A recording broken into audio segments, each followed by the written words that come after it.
President Obama will be here in South Louisiana tomorrow. Secret Service will probably clear out all the bugs ahead of his visit, I'm guessing.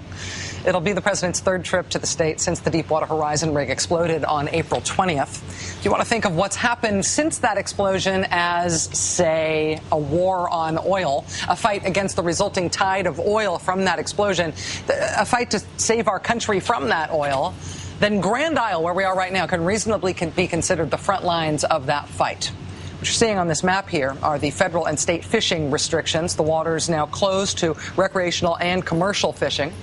And this is Louisiana's 3rd congressional district, represented by Democrat Charlie Melanson, who joins us now. Congressman, thank you so much for being here. It's nice to have you here. It's good to be here. Let me begin with the issue of manpower in this cleanup operation. This is something I didn't expect coming down here today. I thought I'd see a lot more people working on booms, working on the beach, cleaning stuff up. I didn't see it. I know people are here.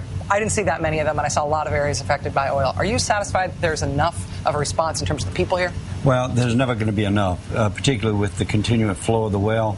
Possibly there would be enough if we had shut the well in by now. Yeah. But that's the dilemma, and that's the frustration.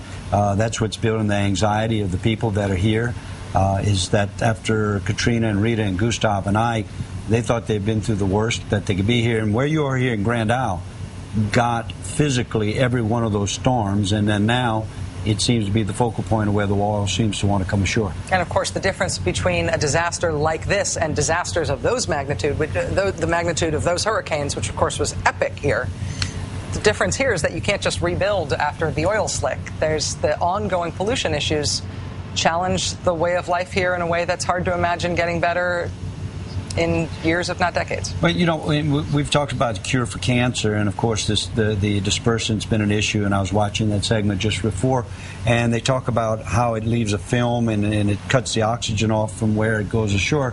And I think there were some tests that were done after the Valdez, and places they left alone did well. But we're right now looking at estuaries here that are just so important to the livelihoods and the economy and the livelihoods of all the folks in all this region, and trying to protect it is critical. And it's not like a beach. We can clean the beach. That can be done easy.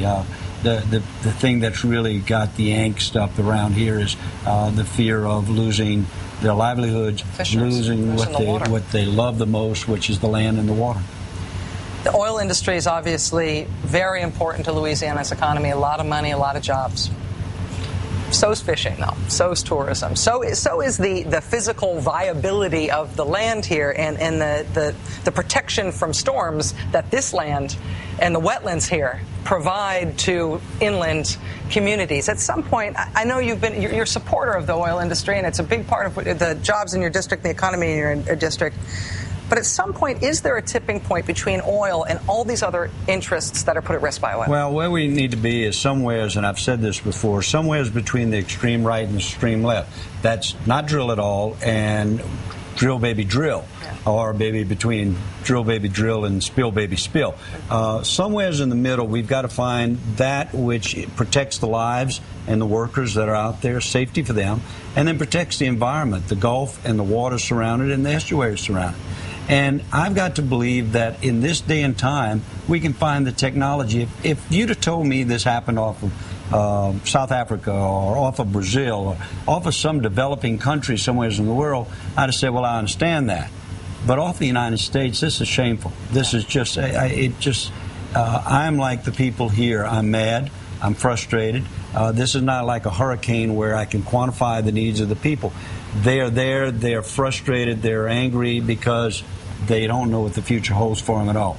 After a hurricane, you get back there, you rebuild, you start your life, you put the boat back in the water, you go about your life, and in time, things come back to normal. Yeah. They don't know what normal is going to be and when it's going to be.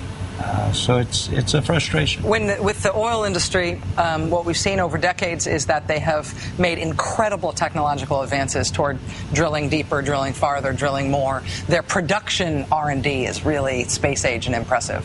Haven't focused quite so much on remediation. Not even quite so much. Haven't focused really at all on remediation, developing new technologies for cleaning it up. Do you think, as a congressman who represents the area that's bearing the brunt of this, and to which the oil industry is so important economically, do you think the industry can be changed? Can they be forced to take safety seriously? I think that they're going to have to change. They're going to have to start. Anytime you put the safety of your workers and the safety of the environment at risk to try and make more money, not make money, make more money, and you're cutting corners and you're not doing the things that you should be doing, and even the people that are on the rig have a responsibility, the people that work there and the people that the environment that surrounds them. We've got to make sure that it's mandated. And I've got to believe, after what's happening in the Gulf of Mexico, there won't be any countries, third world or otherwise, that are going to allow these companies to go out there willy-nilly and just start producing. And at least I hope that won't happen. Congressman Charlie Melanson, Louisiana's 3rd District, represents so many of the most affected areas. Thank you for spending time down here with your constituents, I know, tonight, and also with us. I want to also go to the video feed that we've got right now of what's going on underneath underneath at the Deepwater Horizon. AP reports that it appears that the cap is being placed on the well right now. It's obviously hard to tell from these live images exactly what's happening. Congressman Melanson crossing his fingers right here, right now, me doing it as well, and everybody in the country hoping they can stop that gusher. And, of course, as soon as they do that, we've still got the disaster of what's already gushed to deal with. Coming up on Countdown, filmmaker Ken Burns will be joining Keith to talk about a lot of things, including the failed umpire's call that ruined last night's perfect game in Detroit. Coming up on this show, the Gulf and what we wish was post-oil disaster, but is actually ongoing current oil disaster. Please do stay with us.